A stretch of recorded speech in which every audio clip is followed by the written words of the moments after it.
हाँ जी, good evening.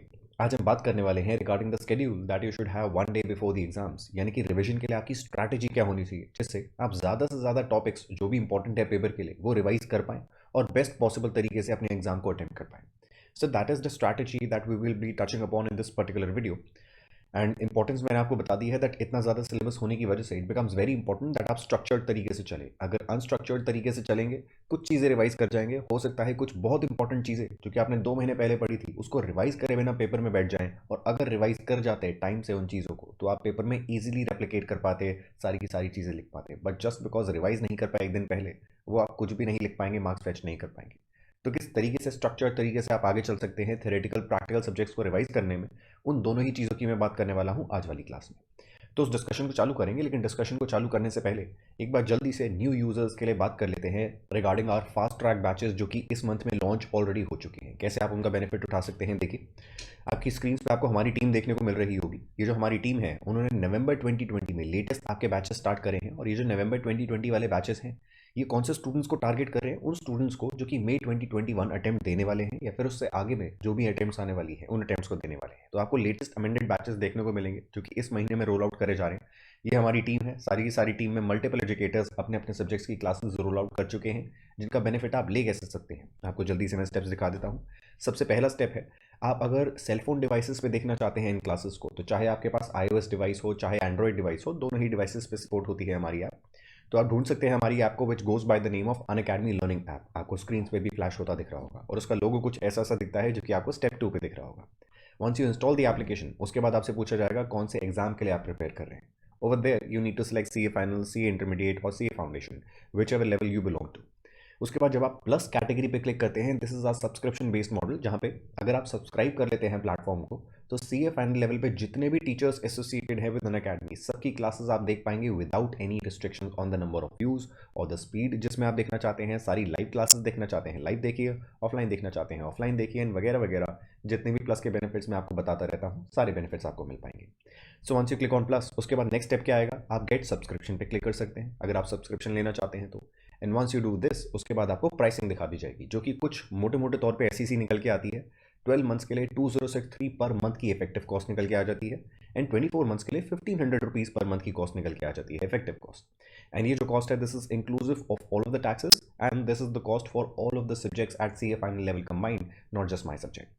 And ये cost निकल के कैसे आती है 1500 रुपीज़ पर मंथ की? वैसे थोड़ी ज़्यादा होती है, बट 10% डिस्काउंट लगाने के बाद it comes to a price of 1500 rupees per month. And ये 10% डिस्काउंट आपका लगता है कैसे है? When you use the code Sahil C A या फिर Sahil S C. So this is it. अब हमने बात कर ली इन सारी की सारी चीज़ों की कि कैसे आप उन क्लासेस का फ़ायदा उठा सकते हैं जो कि इसी मंथ से लॉन्च करी गई है, नवंबर 2021 से। अब एक बार जल्दी से कुछ और चीज़ों की बात कर लेते हैं, then will start with the revision. जो मैंने आपको बताई कि एक स्ट्रैटेजी बताने वाला हूँ मैं आपको, उस स्ट्रैटेजी की बात करेंगे। So before we move on to the strategy, आप ये वीडियो यूट्यूब पे ही देख रहे हैं तो ऑफकोर्स यूट्यूब के चैनल के बारे में तो आपको पता है, उसके साथ साथ कुछ और आपको सोशल मीडिया हैंडल्स के बारे में भी आपको मैं बता देता हूँ। Because because what happens a lot of times is that सारी की सारी क्लासेस जो भी आप देखना चाहेंगे हमारे ही चैनल्स पे, उनकी नोटिफिकेशन हर बार नहीं आती, even if you have subscribe to the channel. इसलिए अगर आप मल्टीपल सोशल मीडिया हैंडल से अपडेटेड रहते हैं regarding all of the classes that are happening, आप सारी की सारी क्लासेस का बेनिफिट उठा सकते हैं, चाहे फ्री क्लासेस चाहे पेड क्लासेस। तो ऐसे ही हमारा एक टेलीग्राम चैनल भी है which goes by the name of C A final. उस चैनल पे भी आप फॉलो अप कर सकते हैं for all of the classes that are upcoming. And lastly मैंने आपको कोड के बारे में तो बता ही दिया था। Now we can begin with the strategy जो हम देखने वाले थे इस वाली वीडियो में। तो ये स्ट्रैटेजी फॉलो करने के लिए, यानी कि उस एक दिन में सारे के सारे सब्जेक्ट को रिवाइज करने के लिए, सबसे पहले कुछ प्री रेक्विजिट्स हैं। ये चीज़ें आपके पास बिफोर हैंड होनी चाहिए। अगर ये आपके पास नहीं होंगी तो उस एक डेढ़ दिन में रिवाइज करने में आपको मज़ा नहीं आने वाला, बहुत अच्छे तरीके से स्ट्रक्चर्ड तरीके से प्लानिंग कर ही नहीं पाएंगे। तो कोशिश करिएगा, अभी भी आपके पास 6-7 दिन तो बचे ही हैं एग्जाम से, तो इस टाइम में हो सके तो प्लीज़ इन प्री रिक्विजिट्स को इंश्योर कर लीजिएगा आपके पास ये होने चाहिए। बहुत ज़्यादा हेल्प करेंगे आपको एग्जाम में प्रिपरेशन करने के लिए। थियोरेटिकल सब्जेक्ट्स की अगर बात करी जाए तो क्या प्री रिक्विजिट्स हैं? सबसे पहला आपके पास एबीसी एनालिसिस होना चाहिए, चाहे रिटन फॉर्म में हो, आपके टीचर्स ने नोट डाउन करवा रखा हो कि ये टॉपिक कैटेगरी ए टॉपिक्स हैं, ये कैटेगरी बी है, ये कैटेगरी सी है in terms of their importance. या फिर अगर आपके पास इतना प्रिसाइज एबीसी एनालिसिस नहीं भी है, तो आपने क्वेश्चंस की जो प्रैक्टिस करी हो उससे एटलीस्ट आपको आइडिया होना चाहिए कौन से टॉपिक्स इंपॉर्टेंट हैं from ICIS perspective, exam perspective, and कौन से शायद इतने इंपॉर्टेंट नहीं है। ये मोटा मोटा एबीसी एनालिसिस भी अगर आपके दिमाग में है, दैट मच इज सफिशिएंट। तो पहला तो आपके पास एबीसी एनालिसिस होना चाहिए with respect to each theoretical subject, not just my subject, सारे थ्योरेटिकल सब्जेक्ट्स की मैं बात कर रहा हूँ। एंड उसके साथ साथ आपको ये पता होना चाहिए कि हर टॉपिक के रिस्पेक्ट में जो भी आपने टॉपिक्स देखे हैं पूरे सिलेबस में आपके आते हुए, उनके रिस्पेक्ट में आपकी रिटेंशन पावर खुद की कैसी है, किसी और की बात नहीं हो रही। हर इंसान की retention power it varies depending on topic to topic. मेरी हो सकता है किसी टॉपिक ए में रिटेंशन पावर बहुत ज़्यादा आसान हो, बहुत ज़्यादा अच्छी हो, क्यों, मुझे टॉपिक बहुत आसान लगता है या फिर बहुत अच्छे से समझ आ गया है, कोई भी रीज़न हो सकता है उसी टॉपिक में आपकी रिटेंशन पावर बहुत कम हो। कोई ऐसा टॉपिक हो सकता है जिसमें आपकी रिटेंशन पावर बहुत शानदार है, मेरी बहुत कम है। तो आपको खुद के लिए पर्सनलाइज बेसिस पे सोचना है कौन से टॉपिक में रिटेंशन पावर आपकी अच्छी है, किस में रिटेंशन पावर अच्छी नहीं है। तो ये चीज़ आपको पता होनी चाहिए। This is a pre requisite for all the theoretical subjects जिसमें आप ये रिविजन स्ट्रैटेजी अप्लाई करना चाहते हैं। Now let us talk about certain practical subjects. उसमें भी क्या कोई प्री रिक्विजिट्स हैं? बिल्कुल हैं। पहला तो कॉमन है, एबीसी एनालिसिस आपके पास प्रैक्टिकल सब्जेक्ट्स में भी होना चाहिए। आपको पता होना चाहिए फ्रॉम ईच चैप्टर कौन सी चीज़ें बहुत इंपॉर्टेंट है और कौन सी कंपैरेटिवली कम इंपॉर्टेंट है। उसके साथ सेकंड प्री रिक्विजिट यहाँ पे चेंज हो जाता है प्रैक्टिकल सब्जेक्ट में। सेकंड, यहाँ पे जो हम प्रैक्टिकल सब्जेक्ट की बात करते हैं, यहाँ पे रिटेंशन पर आपको देखने की जरूरत नहीं है, आपको बस मार्किंग्स पता होनी चाहिए। मार्किंग्स मतलब हर क्वेश्चन में अगर आप देखेंगे, मान लीजिए कंसोलिडेशन चैप्टर की बात करते हैं, तो कंसोलिडेशन चैप्टर में आपको 50 टाइप के क्वेश्चंस देखने को मिल रहे हैं। क्या 50 के 50 क्वेश्चंस में हर एक एंट्री जो होने वाली है वो सारी डिफरेंट होंगी? नहीं। आप पाएंगे रफली 60% एंट्रीज कॉमन होने वाली है, 60 to 80% एंट्रीज। बस 20% एंट्रीज आपकी ऐसी होंगी जो कि नई होने वाली हैं in every question. So what you need to do is, सबसे पहले तो एक बेसिक क्वेश्चन जो भी बेसिक फॉर्मेट है उसकी प्रैक्टिस कर लीजिए, उसको समझ लीजिए, और उसके बाद हर क्वेश्चन में जो भी नया आते जा रहा है जिसमें आप गलतियां बहुत ज़्यादा करते हैं, उन चीज़ों की मार्किंग्स होनी चाहिए, ताकि आपको सारे के सारे क्वेश्चंस पूरे के पूरे ना देखने पड़े। अगर आप इतनी मेहनत करने की कोशिश करेंगे, एक डेढ़ दिन में पूरा एफआर या फिर कोई भी practical subject for that matter revise कर ही नहीं पाएंगे। But if you have those markings in every question which are marking those entries जहाँ पे आपकी बार बार आप देख रहे थे प्रैक्टिस में गलतियां हो रही थी, आपके लिए रिविजन बहुत ज़्यादा आसान हो जाएगी। तो प्रैक्टिकल सब्जेक्ट में दो चीज़ इंपॉर्टेंट है, ABC analysis and the markings. Theoretical subjects में भी दो चीज़ें बहुत इंपॉर्टेंट है, ABC analysis and retention power आपकी with respect to each of the topic जो भी आपके सिलेबस का पार्ट फॉर्म करता है। Now once you have these two things, इसके बाद हम स्टार्ट करते हैं रिविजन करनी शुरू कैसे करनी है डेढ़ दिन के प्रोसेस में। तो लेटेस्ट से लास्ट डे आपका एग्जाम हुआ था 2 से 5, 2 to 5 हमारा टाइमिंग होता है एग्जाम्स का। तो 2 to 5 आपका एग्जाम हुआ था। सबसे पहले तो मैं आपको सजेस्ट करूंगा दैट घर पे आते ही अगर आपको वीकनेस फील होती है, नींद नहीं पूरी करी होती आपने, जो कि मोस्ट लाइकली नहीं करी होगी, अभी अभी आपका एग्जाम हुआ है, तो उससे पहले आप बहुत अच्छे से नहीं सोए होंगे। तो पहले घर पे आते ही मैं जो करता था वो आपको बता देता हूँ। मैं घर पे आते ही सो जाता था, 2-3 घंटे के लिए सो जाता था, बिकॉज मुझे पता था मेरी body is very deprived of energy that I require to start another subject. And अभी अगर मैं पढ़ने की कोशिश करूंगा, टाइम वेस्ट करूंगा, इफेक्टिवली कुछ पढ़ाई नहीं कर रहा हूँ, स्टडी टेबल पे बैठा जरूर रहूँगा लेकिन पढ़ाई कुछ खास नहीं कर रहा हूँ।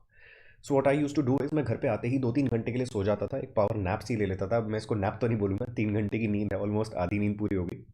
तो 3 घंटे में सो जाता था और उसके बाद उठते ही अगला सब्जेक्ट उठा लेता था। उस टाइम पे मैं रिवीजन चालू करता था। अब किस तरीके से रिवीजन करता था, किस तरीके से आपको रिवीजन करनी चाहिए, उसकी बात कर लेते हैं। तो देखिए, आपको आपके स्क्रीन पे दिख रहा है फेज़ 1, ये है फेज़ 1 रिवीजन का। फेज़ 1 में आपको करना क्या है, किसी भी सब्जेक्ट में, चाहे थ्योरेटिकल सब्जेक्ट की बात करिए चाहे प्रैक्टिकल सब्जेक्ट्स की बात करिए, आपको इग्नोर करने हैं सारे के सारे क्वेश्चंस। मतलब कोई भी क्वेश्चन पूरा का पूरा प्रैक्टिस करने की जरूरत नहीं है। थ्योरेटिकल सब्जेक्ट्स में तो टोटली इग्नोर करिएगा क्वेश्चंस को, और प्रैक्टिकल सब्जेक्ट्स में भी आप क्वेश्चंस की, पूरे पूरे क्वेश्चंस की प्रैक्टिस करनी शुरू मत करिएगा। This is what my advice is going to be for you. क्यों? अगर आप पूरे क्वेश्चंस की प्रैक्टिस करने लग जाएंगे, अगेन पूरा सिलेबस कंप्लीट कर ही नहीं पाएंगे, रिवाइज कर ही नहीं पाएंगे। The idea is that is एक डेढ़ दिन की लीव में जो भी आपको मिल जाती है एग्जाम से पहले, हर टॉपिक एटलीस्ट आंखों के सामने से ज़रूर निकलना चाहिए, ताकि वो एक बार रिकैपिचुलेट हो जाए। आपने 2 महीने 3 महीने 6 महीने पहले कोई चीज़ पढ़ी हो तो वो आंखों के सामने से निकल जाए, और पेपर में वो रिकलेक्शन की वजह से आप चीज़ें कुछ ना कुछ तो लिख पाएँ। ये ना हो 6 महीने पहले कुछ पढ़ा था, अब तो याद ही नहीं है, रिवाइज भी नहीं करा, पेपर में कुछ रिप्रोड्यूस ही नहीं कर पा रहे। तो the very first thing that you need to do is ignore the questions. पूरे पूरे क्वेश्चंस की प्रैक्टिस मत करिएगा, neither in theoretical subjects nor in practical subjects. तो फिर करना क्या है, देखिए point number 2, start with all A category topics and study in decreasing order of retention power. ये कौन से सब्जेक्ट्स के लिए लिखा है? थ्योरेटिकल सब्जेक्ट्स के लिए लिखा है। यानी कि शुरुआत करिए उन टॉपिक्स को पढ़ने से जो टॉपिक्स आपको पता है कैटेगरी ए टॉपिक्स हैं, या तो आपके टीचर्स ने बताए हैं या फिर आपके एनालिसिस से आपको पता है ये सारे के सारे कैटेगरी ए टॉपिक्स हैं। उनसे शुरुआत करिए, पहले उनको रिवाइज करना है, क्योंकि ये बहुत ज़्यादा इंपॉर्टेंट है, काफ़ी मार्क्स के लिए पूछे जाते हैं। और इनमें भी पहले कौन सा उठाऊं, कोई भी कैटेगरी ए टॉपिक उठा लूँ? नहीं, आप पहले वो उठाइएगा जिसमें आपको पता है आपकी रिटेंशन पावर बहुत ज़्यादा है। यानी कि ये टॉपिक मुझे पता है, मैं कभी भी भूलता नहीं, तो पहले इसको रिवाइज करता हूँ। क्यों? क्योंकि अभी रिवाइज करूंगा, हो सकता है 24 से 36 घंटे, 36 करेक्ट, 24 to 36 आवर्स, 1 से 1.5 दिन, तो 24 to 36 आवर्स बाद आपका एग्जाम होने वाला है। अगर मैंने अभी ऐसी कोई चीज़ रिवाइज कर ली स्टार्टिंग में ही जिसमें मेरी रिटेंशन पावर बहुत ज़्यादा नहीं थी, एग्जाम्पल के तौर पे पेनल्टीज, टाइम लिमिट्स वगैरह वगैरह, तो क्या चांसेस है 24 to 36 आवर्स में मैं भूल सकता हूँ उस चीज़ को? बिल्कुल चांसेस हैं। तो कोशिश करिए ऐसी जो चीज़ें हैं जो कि आप भूल सकते हैं, जिसमें आपकी रिटेंशन पावर कम से कम है, उनको एग्जाम से जितना पास रख सकते हैं उतना पास रखिए, ताकि अगर रिटेंशन पावर 2 घंटे की भी हो वो आपको फ़ायदा दिला पाए। उन चीज़ों को पहले रिवाइज करके मत बैठ जाइएगा। तो आपको करना कैसे है स्टार्ट? सबसे पहले सारे के सारे कैटेगरी ए टॉपिक्स रिवाइज करने हैं, और वो भी किस ऑर्डर में? डिक्रीजिंग रिटेंशन पावर के ऑर्डर में। यानी कि जिन चीज़ों को रिटेन करना आपके लिए सबसे आसान है उनको अभी रिवाइज करके रख लो, यानी कि 1.5 दिन पहले, 1.5 डेज बिफोर द एग्जाम। क्यों? आप भूलने नहीं वाले, 1-1.5 दिन में नहीं भूलने वाले। और धीरे धीरे धीरे धीरे आगे बढ़ते जाइए और ऐसे टॉपिक्स कंप्लीट करते जाइए जिनमें आपकी रिटेंशन पावर कम होती जाएगी धीरे धीरे। अब आपके दिमाग में आएगा, सर अब ऐसा कैसे करूं? बुक को तो मैं आगे पीछे कर नहीं सकता, मुझे कैसे पता चलेगा कौन से टॉपिक में मेरी रिटेंशन पावर कम है, कौन से में ज़्यादा है? आप पेजेस फ्लिप करना शुरू करिए, सिर्फ कैटेगरी ए टॉपिक्स पढ़िए, और कोई भी टॉपिक अगर आपको ऐसा लगता है कि इसमें मेरी रिटेंशन पावर बहुत ज़्यादा नहीं है, अभी मैं इसको रीड कर भी लूँगा, थोड़ा टाइम लगा भी दूंगा, तो मैं याद नहीं रख पाऊंगा 24 to 36 आवर्स के लिए, उसको बस फ्लैग कर लीजिएगा, उस पर एक स्टिकी नोट लगा लीजिएगा और उस पर टाइम अभी मत स्पेंड करिएगा। That is how you can accumulate all of these topics जो कि आपको बाद में पढ़ने हैं, एग्जाम से थोड़ा पास पढ़ने हैं, 2-3-5 घंटे पहले एग्जाम से उस टाइम पे पढ़ने हैं। तो फ्लैगिंग करना शुरू कर दीजिए। This is how you can practically ensure that आप सारे कैटेगरी टॉपिक्स पढ़ जाएंगे and in decreasing order of retention power उसी ऑर्डर में पढ़ेंगे। उसके बाद देखिए point number 3, complete all of the amendments, latest RTPs, latest MTPs वगैरह वगैरह। मतलब जैसे ही सारे आपके कैटेगरी ए टॉपिक्स खत्म हो जाते हैं किसी भी सब्जेक्ट के सिलेबस के, तो वो खत्म होते ही आपको क्या करना है? सारी सारी अमेंडमेंट्स, लेटेस्ट आरटीपीज, लेटेस्ट एमटीपीज ये कवर करनी है। क्यों? ये डायरेक्टली आपको आपकी सिलेबस का पार्ट नहीं मिलेगी, बुक के पार्ट नहीं मिलेंगी, लेकिन क्या ये भी कैटेगरी ए टॉपिक्स हैं? बिल्कुल हैं, जिनकी सिग्निफिकेंस मैंने आपको मल्टीपल टाइम्स समझा रखी है। Once you are done, once you are through with all of these things, सारे के सारे स्टेप्स आपके कंप्लीट हो जाते हैं, आपकी फेज 1 रिवीजन कंप्लीट हो गई है, जिसमें आप देखेंगे रफली 60 to 80% पेपर आपने कवर कर लिया होगा, 60 to 80% मार्क्स आप कवर कर चुके होंगे। अब बात करते हैं फेज 2 रिवीजन की। देखिए phase 2, repeat the phase 1 for category B topics first, and then if any time is left just skim category C topics quickly। यानी कि सेम चीज़ आपको करनी है, बट अब क्योंकि कैटेगरी A टॉपिक्स आपके कंप्लीट हो गए हैं, उनको आपने सिक्योर कर लिया है, अब आप कैटेगरी B टॉपिक्स में मूव ऑन कर सकते हैं, जिनको आपने क्या कर रखा होगा? या तो फ्लैग कर रखा होगा या फिर किसी ना किसी तरीके से मार्क कर रखा होगा। अब कैटेगरी B टॉपिक्स पे भी टाइम लगाइए, क्योंकि 60 से 80% पेपर आपने सिक्योर कर लिया है, रिमेनिंग 20% पेपर भी सिक्योर करने की कोशिश करते हैं। तो अब कैटेगरी बी टॉपिक्स पे टाइम लगाइए और अगेन सेम प्रोसेस अप्लाई करिए जैसे हमने फेज 1 रिवीजन में करा था। क्या चीज़? क्वेश्चंस इग्नोर करने हैं, कैटेगरी बी टॉपिक्स रिवाइज करने हैं in the decreasing order of retention power, उस ऑर्डर में रिवाइज करने हैं। लास्टली आपको अमेंडमेंट्स, लेटेस्ट आरटीपीज, एमटीपीज, इसमें भी अगर कोई बाई चांस कोई टॉपिक लगा था जो कि कैटेगरी बी या फिर कैटेगरी सी था, उसको भी अब पढ़ लीजिएगा। इसके साथ आपकी खत्म हो जाएगी क्या? फेज 2 वाली रिवीजन। और फेज 2 वाली रिवीजन में कैटेगरी बी टॉपिक्स खत्म हो जाएंगे।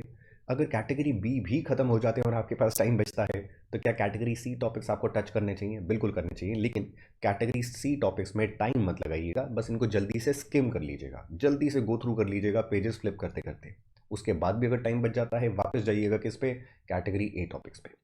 So this is the order, जिसको अगर आप फॉलो करते हैं तो फिर होने क्या वाला है, बस कहीं ना कहीं आप इंश्योर कर पाएंगे दैट आप टाइम को बेस्ट पॉसिबल मैनर में यूटिलाइज कर रहे हैं और अपनी प्रिपरेशन कुछ इस लेवल की लेके जा रहे हैं, अपनी प्रिपरेशन को कुछ इस लेवल पे पहुंचा रहे हैं दैट एग्जाम्स में आपको ज़्यादा से ज़्यादा चीज़ें रिटेन होने वाली हैं आपके दिमाग में, और बिल्कुल ही हैप हैज़र्ड फैशन में ना चलने की वजह से होगा क्या? आप ज़्यादा से ज़्यादा मार्क्स की कवरेज करके एग्जाम में बैठेंगे instead of leaving out topics जो कि बहुत ज़्यादा मार्क्स के लिए पूछे जाते हैं। So this is it I guess. इतनी ही चीज़ें मैं आपको बताना चाहता था। फेज़ 1 फेज़ 2 मैंने आपको थियोरेटिकल सब्जेक्ट्स के लिए तो बता ही दिया। अगर आप प्रैक्टिकल सब्जेक्ट्स की बात करते हैं तो इसमें फेज़ 1 में बस हल्का सा चेंज आएगा। हम जो यहाँ पे पढ़ रहे थे पॉइंट नंबर 2 में, start with all the category A topics and study in decreasing order of retention power. Practical subjects में आपको decreasing order of retention power ऐसी कोई चीज़ सोचने की जरूरत नहीं है। आप सारे के सारे ए कैटेगरी टॉपिक्स पढ़िए और उन ए कैटेगरी टॉपिक्स में आपने क्वेश्चंस में जो जो चीज़ें मार्क कर रखी हैं वो ज़रूर पढ़िएगा। पहले एक बहुत बड़ा कंसोलिडेशन का कर लिया जिसमें एक जेनरिक फॉर्मेट है, और उसके बाद बाकी क्वेश्चन को लिख के प्रैक्टिस करने की जरूरत नहीं है। बस उनमें जो भी एंट्रीज आपने मार्क कर रखी थी कि इन एंट्रीज में भाई साहब आप प्रैक्टिस के टाइम पे बहुत गलतियां कर रहे थे, उनको जरूर देख लीजिएगा। ऐसे ही सारे क्वेश्चंस को अगर आप टिक टिक टिक टिक करते रहेंगे, बुक में ही सॉल्व करते रहेंगे, that much is sufficient. So this is it regarding the advice which I wanted to give you for the theoretical and practical subjects. मैंने आपको कोड के बारे में बता ही दिया था, which you can use to avail 10% discount on the classes जो भी आपकी अभी स्टार्ट हो रही हैं इसी महीने में। टेलीग्राम चैनल के बारे में भी मैंने आपको बता दिया था, दैट CA फाइनल के नाम से हमारा टेलीग्राम चैनल है जहाँ पे क्लासेस के बारे में आप नोटिफाइड रह सकते हैं। यूट्यूब चैनल ऑफ कोर्स आप देख ही रहे होंगे, वहाँ पे भी आपको काफ़ी सारी फ्री क्लासेस आती दिखती हैं, लाइव होती हैं सारी की सारी हमारी क्लासेस। एंड उसके बाद फाइनली एक बार ओके, बैच के बारे में भी मैंने आपको बता ही दिया था। Perfect. So we have covered everything. I hope आपको इस पर्टिकुलर सेशन से कुछ ना कुछ फ़ायदा ज़रूर मिले। टेक केयर ऑफ योरसेल्फ, पढ़ाई करते रहिए। Bye bye.